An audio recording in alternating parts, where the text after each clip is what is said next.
இந்த அட்வைஸ் ஒவ்வொருத்தரும் ஃபாலோ பண்ணா எல்லாருடைய குணங்களும் அழகாகும். பாருங்க, அதாவது முஸ்லீம்ல 5010வது செய்தியாக நீங்கள் படிக்கலாம், லா தஹாசது, லா தஹாசது, ஒருவருக்கொருவர் நீங்க அதாவது பொறாமை கொள்ளாதீர்கள். ஒருவருக்கொருவர் அப்படியே நான் அதாவது நீ பெரியவனா நான் பெரியவனா அப்படிங்கிற அந்த போட்டி பொறாமையே.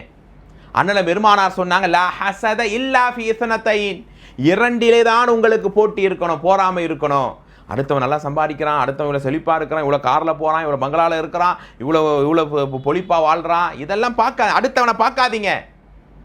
ஒருத்தர் நிறைய தர்மம் செய்கிறான், ஏழை மக்களுக்கு கொடுக்குறான், இறைவனுடைய வழியில் நிறைய அள்ளி கொடுக்குறான், அவனை பார்த்து ஆகா அவனை மாதிரி நம்மளும் தர்மம் கொடுக்கணும். ஒருத்தர் நிறைய கல்வியை கற்றுக்கிறார், நிறைய விஷயங்கள் உலக கல்வியை மார்க்க கல்வி நல்லா படித்து முன்னேறிட்டே இருக்கிறார், அவர் மாதிரி நானும் வரணும் போராமப்படு. கல்வியிலையும் தர்மத்திலையும் போராமப்படு. மற்ற உங்களுக்குள்ள அந்த போராமை குணம் வேண்டாம், அது உங்களுடைய வாழ்க்கையின் மகிழ்ச்சியவே கெடுத்துரும். அடுத்தவனை பார்க்கறது, அவனை பார்த்து ஏங்கிறது, அவனை பார்த்து போராமப்படுறது நிச்சயம் நம்முடைய குணங்கள் அது அழகானது அல்ல.